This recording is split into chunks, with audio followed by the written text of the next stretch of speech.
Esther. அப்பொழுது Shushan அரமனையிலே பென்யமீனியனாகிய கீசின் குமாரன் சீமேயினுடைய மகனாகிய யாவீரின் குமாரன் மொர்தெகாய் என்னும் பேருள்ள ஒரு யூதன் இருந்தான்.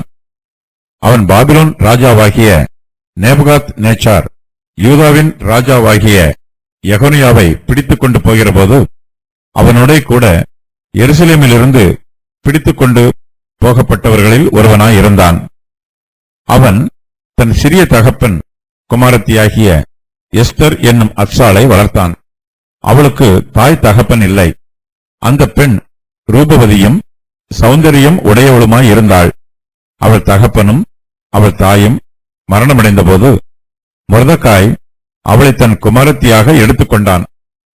ராஜாவின் கட்டளையும் தீர்மானமும் பிரசித்தமாகி அநேகம் பெண்கள் கூட்டப்பட்டு சூசான் அரமனையிலுள்ள ஏகாயின் வசத்தில் ஒப்புவிக்கப்படுகிறபோது எஸ்தரும் ராஜாவின் அரமனைக்கு அழைத்துக் கொண்டு போகப்பட்டு ஸ்திரீகளை காவல் பண்ணுகிற ஏகாயின் வசத்தில் ஒப்புவிக்கப்பட்டாள். அந்த பெண் அவன் பார்வைக்கு நன்றாயிருந்ததினால் அவளுக்கு அவன் கண்களிலே தயை கிடைத்தது. ஆகையால் அவளுடைய சுத்திகரிப்புக்கு வேண்டியவைகளையும் அவளுக்கு தேவையான மற்றவைகளையும் அவளுக்கு கொடுக்கவும் ராஜ அரமனையில் இருக்கிற 7 தாதிமார்களை அவளுக்கு நியமிக்கவும் ஜாக்கிரதைப்பட்டு கன்னிமாடத்தில் சிறந்த ஒரு இடத்திலே அவளையும் அவள் தாதிமார்களையும் வைத்தான். எஸ்தரோவென்றால் தன் குலத்தையும் தன் பூர்வோத்தரத்தையும் அறிவிக்காதிருந்தாள். மொர்தெகாய் அதை தெரிவிக்க வேண்டாம் என்று அவளுக்கு கற்பித்திருந்தான். எஸ்தருடைய சுக செய்தியையும் அவளுக்கு நடக்கும் காரியத்தையும் அறிய மொர்தெகாய் நாடோறும் கன்னிமாடத்து முற்றத்துக்கு முன்பாக உலாவுவான். ஒவ்வொரு பெண்ணும் 6 மாதம் வெள்ளைப்போள தைலத்தினாலும் 6 மாதம் சுகந்த வர்க்கங்களினாலும் ஸ்திரீகளுக்குரிய மற்ற சுத்திகரிப்புகளினாலும் ஜோடிக்கப்படுகிற நாட்கள் நிறைவேறி இவ்விதமாய் ஸ்திரீகளின் முறைமைப்படி 12 மாதமாக செய்யப்பட்டு தீர்ந்த பின்பு ராஜாவாகிய அகாஸ்வேருவினிடத்தில் பிரவேசிக்க அவளுடைய முறை வருகிறபோது இப்படி ஜோடிக்கப்பட்ட பெண் ராஜாவினிடத்தில் பிரவேசிப்பாள். கன்னிமாடத்திலிருந்து தன்னோட கூட ராஜ அரமனைக்கு போக அவள் தனக்கு வேண்டுமென்று கேட்பவையெல்லாம் அவளுக்கு கொடுக்கப்படும். சாயங்காலத்திலே அவள் உள்ளே பிரவேசித்து, காலமே அபிமான ஸ்திரீகளை காவல் பண்ணுகிற ராஜாவின் பிரதானியாகிய சாஸ்காசுடைய விசாரிப்புக்குள் இருக்கிற ஸ்திரீகளின் 2ஆம் மாடத்துக்கு திரும்பி வருவாள். ராஜா தன்னை விரும்பி பெயர் சொல்லி அழைப்பித்தால் ஒழிய அவள் ஒருபோதும் ராஜாவினிடத்தில் பிரவேசிக்க கூடாது. மொர்தெகாய் தனக்கு குமாரத்தியாய் ஏற்றுக்கொண்டவளும் அவன் சிறிய தகப்பனாகிய அபியா ஏலின் குமாரத்தியுமான எஸ்தர் ராஜாவினிடத்தில் பிரவேசிக்கிறதற்கு முறை வந்தபோது அவள் ஸ்திரீகளை காவல் பண்ணுகிற ராஜாவின் பிரதானியாகிய ஏகாய் நியமித்த காரியமே அல்லாமல் வேறொன்றும் கேட்கவில்லை. எஸ்தருக்கு தன்னை காண்கிற எல்லார் கண்களிலும் தயை கிடைத்தது. அப்படியே எஸ்தர் ராஜாவாகிய அகாஸ்வேரு அரசாளுகிற 7ஆம் வருஷம் தேபேத் மாதமாகிய 10ஆம் மாதத்திலே ராஜாவினிடத்தில் அரமனைக்கு அழைத்துக் கொண்டு போகப்பட்டாள். ராஜா சகல ஸ்திரீகளை பார்க்கிலும் எஸ்தர் மேல் அன்பு வைத்தான். சகல கன்னிகளை பார்க்கிலும் அவளுக்கு அவன் சமூகத்தில் அதிக தயையும் பட்சமும் கிடைத்தது. ஆகையால் அவன் ராஜ கிரீடத்தை அவள் சிரசின் மேல் வைத்து அவளை வஸ்தியின் ஸ்தானத்திலே பட்டத்து ஸ்திரியாக்கினான். அப்பொழுது ராஜா தன்னுடைய எல்லா பிரபுக்களுக்கும் ஊழியக்காரருக்கும் எஸ்தர் நிமித்தம் ஒரு பெரிய விருந்து செய்து நாடுகளுக்கு சலக்கரணை உண்டாக்கி ராஜ ஸ்திதிக்கு தக்க வெகுமானங்களை கொடுத்தான். 2ஆம் தரம் கன்னிகைகள் சேர்க்கப்படும் போது மொர்தெகாய் ராஜாவின் அரமனை வாசலில் உட்கார்ந்திருந்தான். எஸ்தர் மொர்தெகாய் தனக்கு கற்பித்திருந்தபடி தன் பூர்வோத்தரத்தையும் தன் குலத்தையும் தெரிவிக்காதிருந்தாள். எஸ்தர் மொர்தெகாய் இடத்திலே வளரும்போது அவன் சொற்கேட்டு நடந்தது போல இப்பொழுதும் அவன் சொற்கேட்டு நடந்து வந்தாள். தேவனுடைய தெய்வீக பராமரிப்பினால் எஸ்தர் வஸ்திக்கு பதிலாக பட்டத்து ஸ்திரீயாகிறாள். ராஜாவின் கன்னிமாடத்தில் ஏராளமான கன்னிப்பெண்கள் சேர்க்கப்பட்டிருக்கிறார்கள். அவர்களில் எஸ்தரும் ஒருத்தி. எஸ்தருக்கு தாய் தகப்பன் இல்லை. ஆனாலும் அவள் ரூபவதியும் சௌந்தரியம் உடையவளுமாய் இருக்கிறாள். அவளுடைய தாயும் தகப்பனும் மரணமடைந்த போது மொர்தெகாய் அவளை தன் குமாரத்தியாக எடுத்துக்கொள்கிறார். எஸ்தர் மொர்தெகாயின் சிறிய தகப்பனுடைய குமாரத்தி. எஸ்தரின் மறுபெயர் அத்சாள் என்பதாகும். எஸ்தர் என்னும் பெயருக்கு நட்சத்திரம் என்று பொருள்.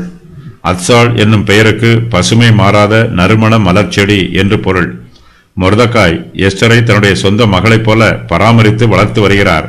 மொர்தெகாய் அரண்மனை வேலையை விசாரித்து வரும்போது அத்சாள் என்னும் எஸ்தர் அவரோடு அரண்மனைக்கு வெளியே வசித்து வருகிறாள். எஸ்தரின் ஆரம்பம் மிகவும் அற்பமானதாயிருக்கிறது.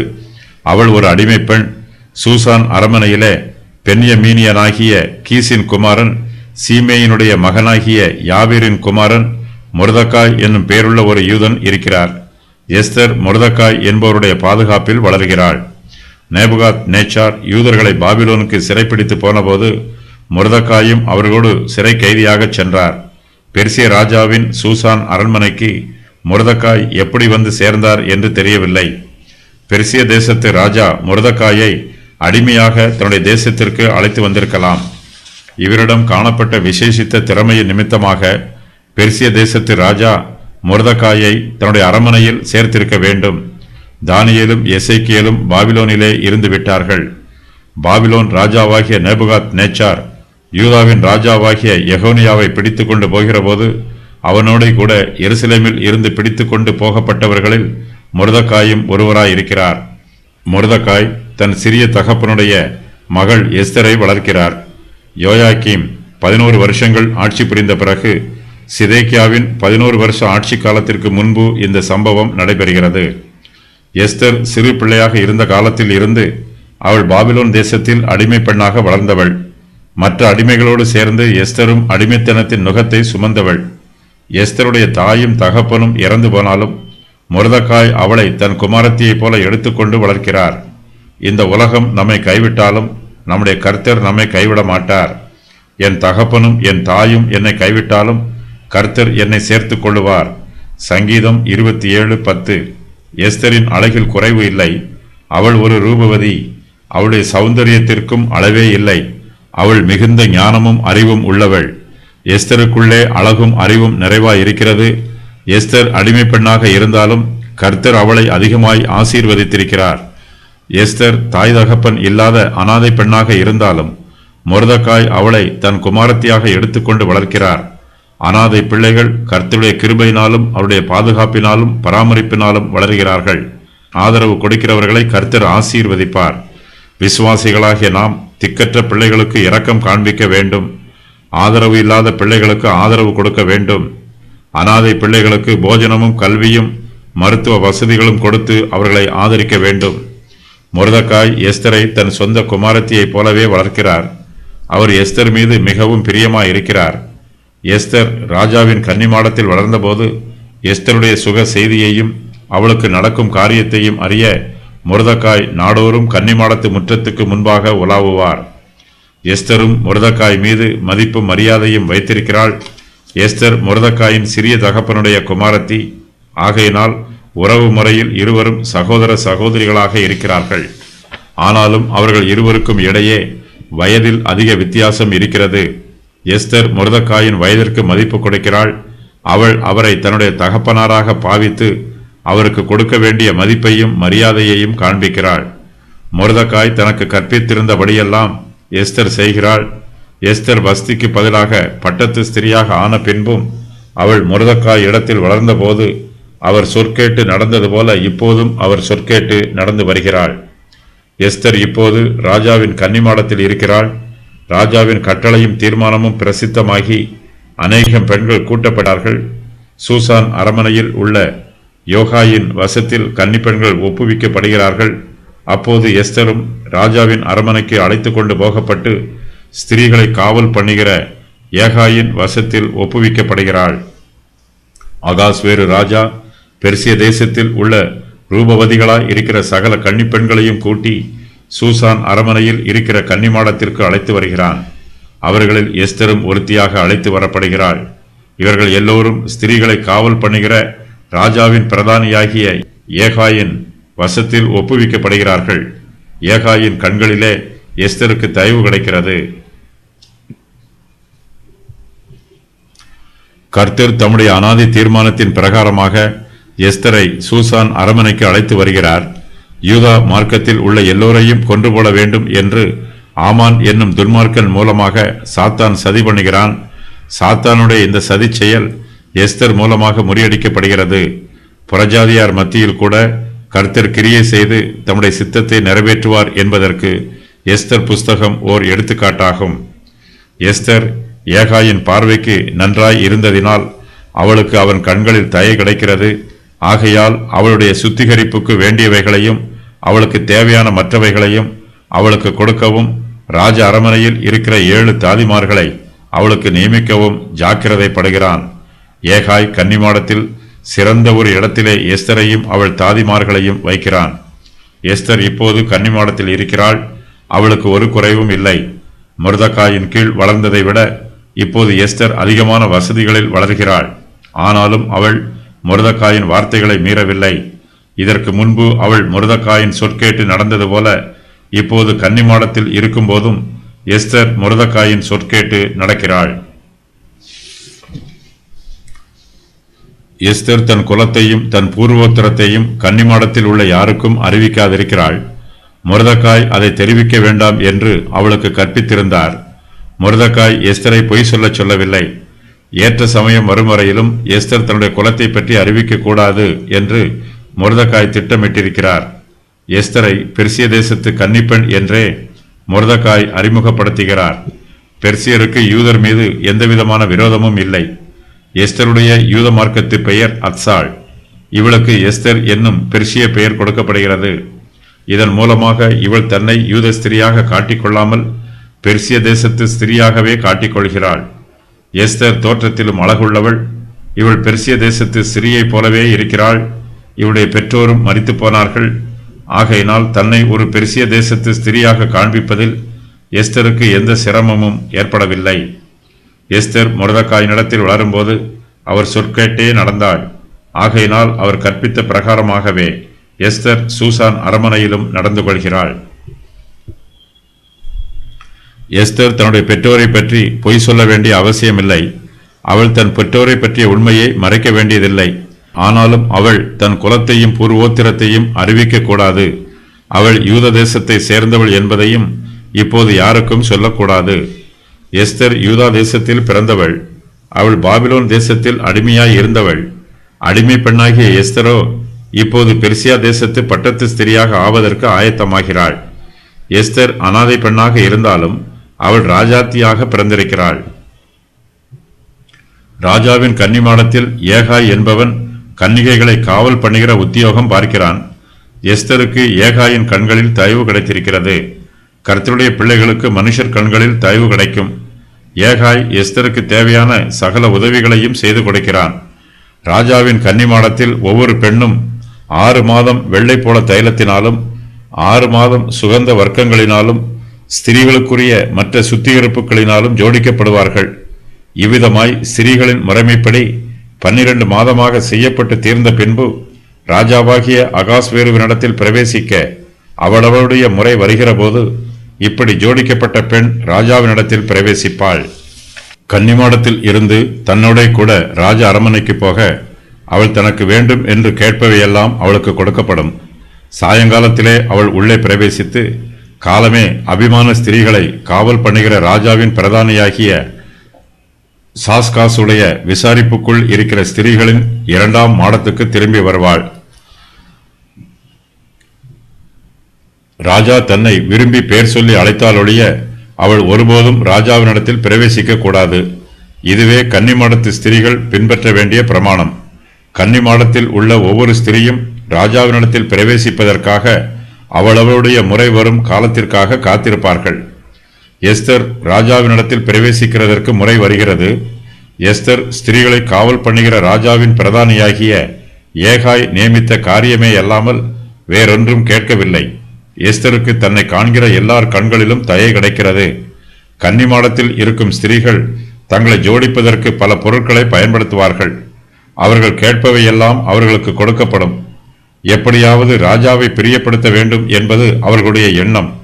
ஆனால் எஸ்தரோ ஏகாய் பரிந்துரை செய்த பொருட்களை மட்டுமே பயன்படுத்துகிறாள். ஒருவேளை எஸ்தர் தன்னை செயற்கையாக அழகுபடுத்தாமல் தன்னுடைய இயற்கை அழகை ராஜாவுக்கு காண்பித்திருக்கலாம். எஸ்தர் ராஜாவாகிய அகாஸ்வேரு அரசாளுகிற 7ஆம் வருஷம் தேபேத் மாதமாகிய 10ஆம் மாதத்திலே ராஜாவினிடத்தில் அரமனைக்கு அழைத்து கொண்டு போகப்படுகிறாள். அகாஸ்வேரு ராஜா பெரிய விருந்து செய்து ராஜஸ்திரியாகிய வஸ்தியின் மீது கோபப்பட்டு அவளை விலக்கி வைத்து 4 வருஷங்கள் ஆயிற்று. அகாஸ்வேரு மொத்தம் 35 வருஷங்கள் ஆட்சி புரிந்தான். கோரேசு எஸ்தருக்கும் அகாஸ்வேருவுக்கும் பிறந்தவன்.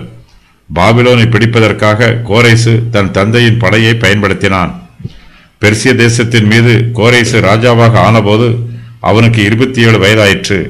இக்காலத்தில் யூதர்கள் பாபிலோன் தேசத்திற்கு திரும்பி போகலாம் என்று கோரேசு கட்டளையிட்டான். அகாஸ்வேரு ராஜா சகல ஸ்திரீகளை பார்க்கிலும் எஸ்தர் மேல் அன்பு வைக்கிறான். சகல கன்னிகைகளை பார்க்கிலும் எஸ்தருக்கு ராஜாவின் சமூகத்தில் அதிக தயையும் பட்சமும் கிடைக்கிறது. ஆகையால் அகாஸ்வேரு ராஜா ராஜ கிரீடத்தை எஸ்தருடைய சிரசின் மேல் வைத்து அவளை வஸ்தியின் ஸ்தானத்தில் பட்டத்து ஸ்திரீ ஆக்குகிறான். பெர்சிய தேசத்து ராஜாவிற்கு ஏராளமான மனைவிகள் இருப்பார்கள். அந்த மனைவிகளில் ஒரு மனைவிக்கு உயர்ந்த அந்தஸ்து கொடுக்கப்பட்டு அவள் பட்டத்து ஸ்திரீ என்னும் அந்தஸ்தை பெறுவாள். இதுவரையிலும் இந்த அந்தஸ்து வஸ்திக்கு கொடுக்கப்பட்டிருந்தது. இப்போது எஸ்தர் அந்த அந்தஸ்தை பெற்றுக்கொள்கிறாள். பட்டத்து ஸ்திரீ மட்டுமே ராஜ வஸ்திரத்தையும் ராணியின் கிரீடத்தையும் அணிய முடியும். ராஜாவின் மற்ற மனைவிமார்கள் எல்லோரும் பட்டத்து ஸ்திரீயை மதிக்க வேண்டும். ராஜா தன்னுடைய பிரதானிகளுக்கு விருந்து செய்யும் போது பட்டத்து ராணியும் தனக்கு வேண்டிய ஸ்திரீகளுக்கு விருந்து செய்வது வழக்கம். பட்டத்து ஸ்திரீக்கு மிகப்பெரிய அரமனை கொடுக்கப்பட்டிருக்கும். பட்டத்து ஸ்திரீ விரும்பும் ஆடை அணிகலன்கள் எல்லாம் அவளுக்கு கொடுக்கப்படும். எஸ்தர் இப்போது ராஜாத்தியாய் இருக்கிறாள். ராஜாவும் எஸ்தர் மீது அதிகமாய் அன்பு வைக்கிறான். அகாஸ்வேரு ராஜாவுக்கு எஸ்தர் நிமித்தமாக மிகுந்த சந்தோஷம் உண்டாயிற்று. வஸ்தியின் நிமித்தமாக அவனுக்கு உண்டான பழைய கவலைகள் எல்லாம் அவனை விட்டு நீங்கிற்று.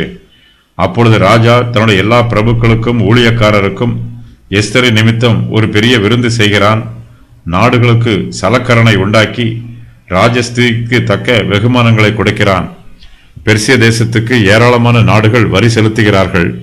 அகாஸ்வேரு ராஜா தன்னுடைய சந்தோஷத்தின் நிமித்தமாக அந்த நாடுகளுக்கு வரி விலக்கு கொடுக்கிறான். குற்றவாளிகளை மன்னித்து அவர்களை விடுவிக்கிறான். எஸ்தர் வஸ்தியின் ஸ்தானத்தில் பட்டத்து ஸ்திரியான பின்பும் ராஜா தன்னுடைய கன்னிமாடத்தில் 2ஆம் தரமும் கன்னிகைகளை சேர்க்கிறான். ராஜாவின் கன்னிமாடத்தில் ஸ்திரீகள் எப்போதும் நிறைவாக இருப்பார்கள். ஒருவேளை வஸ்தியைப் போல எஸ்தரும் தனக்கு கீழ்ப்படியவில்லை என்றால் எஸ்தரின் ஸ்தானத்தில் வேறொரு கன்னிகை பட்டத்து ஸ்திரியாக வேண்டும் என்று தீர்மானித்து இந்த கன்னிகைகள் சேர்க்கப்பட்டிருக்கலாம். 2ஆம் தரம் கன்னிகைகள் சேர்க்கப்படும் போது மொர்தெகாய் ராஜாவின் அரண்மனை வாசலில் உட்கார்ந்திருக்கிறார். மொர்தெகாய்க்கு ராஜாவின் அரண்மனை வாசலை காக்கும் உத்தியோகம் கொடுக்கப்பட்டிருக்கலாம். எஸ்தர் பட்டத்து ஸ்திரியாக இருந்தாலும் அவள் தன்னை வளர்த்த மொர்தெகாயையும் அவர் தனக்கு கற்பித்துக் கொடுத்த வார்த்தையையும் மறக்கவில்லை. மொர்தெகாய் தனக்கு கற்பித்திருந்தபடி எஸ்தர் தன் பூர்வோத்திரத்தையும் தன் குலத்தையும் தெரிவிக்காதிருக்கிறாள். எஸ்தர் மொர்தெகாய் இடத்தில் வளரும்போது அவர் சொற்கேட்டு நடந்தது போல இப்பொழுதும் அவர் சொற்கேட்டு நடந்து வருகிறாள். மொர்தெகாய் சூசான் அரண்மனையில் சேவகனாக வேலை பார்த்து கொண்டிருக்கிறார். இதனால் எஸ்தருடைய காரியங்களையும் அவரால் கவனித்துக் கொள்ள முடிகிறது. தன்னுடைய யூத ஜனங்களை பற்றிய நினைவு மொர்தெகாயின் உள்ளத்தில் உள்ளது. ராஜாவின் அரண்மனை வாசலில் மொர்தெகாய் இருந்ததினால் ஏற்ற சமயத்தில் எஸ்தருக்கு ஆலோசனைகளை கூறுகிறார்.